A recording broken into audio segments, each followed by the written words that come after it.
Sunflower model stitch choker আংটি কানের দুল সম্পূর্ণ একত্রিত একটি সেট বানিয়ে ফেলি। নমস্কার সুপ্রিয় দর্শক, চলে এসেছি নতুন আরেকটি ভিডিও নিয়ে। আজ আমি আপনাদের সামনে আরও একবার আপনাদের ভালোবাসার এই কম্বো সেটটি, যেখানে একটি চোকার এবং একজোড়া কানের সহ একটি আংটির সম্পূর্ণ সেট।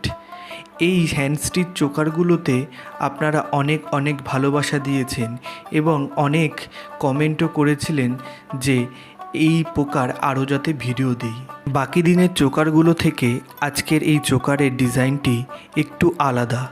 আমি আজকে সম্পূর্ণ সূর্যমুখী ফুলের একটি উপরে এই চোকারটি আপনাদের বানিয়ে দেখাবো।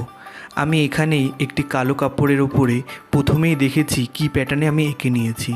আমি গোল করে মাঝখানে একটি ডট দিয়ে এঁকে নিয়েছি। আঁকাটি খুবই সহজ ছিল। তারপর এই যে আমি সেলাই দেওয়া শুরু করেছি। এই সেলাইটার সঙ্গে আপনারা অনেকেই পরিচিত। যারা যারা আমার ভিডিও দেখে তারা জানে যে এই সেলাইটার উপরে আমি আগেও অনেক ভিডিও দিয়েছি। যাই হোক না কেন, হলুদ কালারের একটি সুতো নিয়ে আমি এই সেলাইটি সম্পূর্ণ করেছি। এরপরে আসছে ফুলের ডালের পালা এবং পাতার পালা। আমি ডাল এবং পাতা করে নেওয়ার জন্য 3 কালারের সুতো ইউজ করেছি। প্রথমত যে মেন যে কাণ্ডটি আছে ফুলের, সেইটির জন্য আমি ডিপ সবুজ কালারের ইউজ করেছি।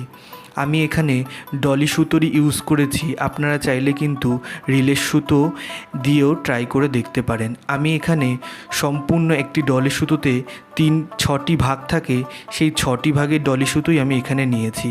আর পাতা করার সময় আমি এই যে হালকা সবুজ কালারের 3 তার সুতো, মানে 6টি ভাগের সুতো থেকে আমি 3টি ভাগ তুলে নিয়ে পাতাটি করেছি। কারণ পাতাগুলো একটু চিকন চিকন দেখতেই জন্য বেশি ভালো লাগছিল, তাই জন্য হালকা সবুজ কালারের এবং একটি ডিপ সবুজ কালারের পাতা আমি এখানে অ্যাড করেছি, যাতে একরকম এক ঢালা যেন না লাগে, একটু ভিন্ন ধরনের সৌন্দর্য যেন লাগছিল। ডালের কালার এবং দুটো পাতার কালার কিন্তু সম্পূর্ণই আলাদা। পাতাগুলিতে আমি নর্মাল স্টিচই দিচ্ছি, শুধু এক পাশ এপাশ ওপাশ করে সম্পূর্ণ করেছি আমি পাতাগুলি। আপনারা চাইলে একটু বড় করেও পাতাগুলো করতে পারেন, বা এই দুটো ফুলের জায়গায় একটা ফুলও অ্যাপ্লাই করতে পারেন।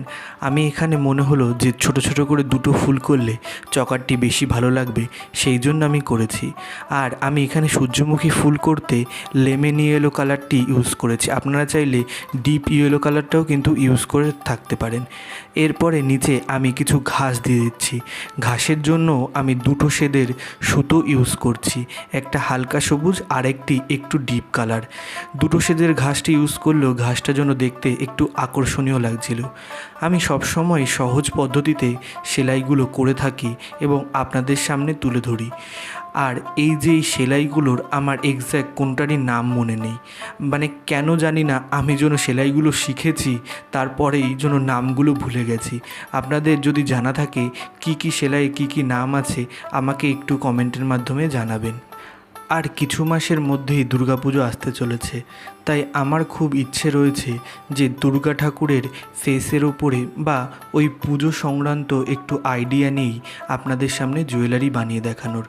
আর আমার আরও একটি ইচ্ছা রয়েছে যে আমি দুর্গাপুজোর আগে মা দুর্গার ফেস মেকিং থেকে তারপরে ছাঁচ এবং কালার প্রসেস, সেরকম কি প্রকার কোনো ভিডিও আনলে আপনাদের কি সুবিধা হবে সেটিও আমাকে একটু জানাবেন। তাহলে আমি সেই প্রকার ভিডিও আপনাদের সামনে তুলে ধরব। আমি খুবই সিম্পল পদ্ধতিতে ফেস মেকিং করা আপনাদের সামনে তুলে ধরার ইচ্ছা রাখছি। আপনারাও যদি সেই ইচ্ছা রাখেন আমার কাছ থেকে ভিডিওটি দেখার, অবশ্যই আমাকে একবার জানাবেন। আপনাদের সাথে কথা বলতে বলতে জুয়েলারিটি কিন্তু অনেক ধাপ এগিয়ে গেছে। এবার পিসবোর্ড কেটে সেটির সঙ্গে আঠা দিয়ে আমি ওই কাপড়টিকে অ্যাটাচ করে নিচ্ছি। অ্যাটাচ করে নেওয়ার পরে বাড়তি কাপড়গুলো কেটে নিয়ে এই কাপড়টিকে আরও সাইড দিয়ে কেটে নিয়ে সুন্দরভাবে আঠা দিয়ে পিসবোর্ডটির সঙ্গে অ্যাটাচ করে নেব।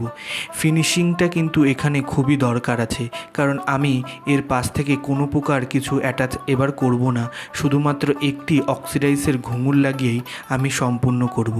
এইবারে আসছে কানেরের পাড়া।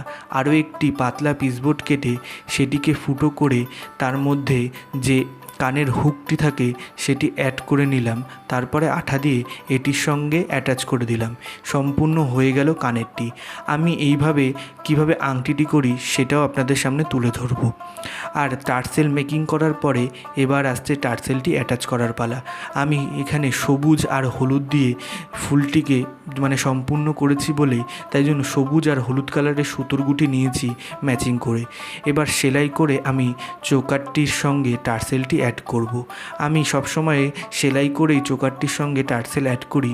আপনারা চাইলে কিন্তু একটি জাম্প রিং দিয়েও অ্যাড করতে পারেন, কিন্তু আমার কথা যদি শোনেন তাহলে সেলাই করে অ্যাড করলে একটু পাকাপোক্ত হয়, এই আর কি, তাছাড়া কিছুই নয়। আমার প্রায় দুদিকেরই টার্সেল অ্যাড করা হয়ে গেছে। এবার আসবে ব্যাক ফিনিশের পালা। আমি সবসময় ব্যাক ফিনিশের জন্য একটি কালো কাপড়কে আগে থেকেই মাপ মতো কেটে রেখেছিলাম, সেইটাকেই এবার আঠার সঙ্গে আমি এটির মধ্যে আটকে নেব।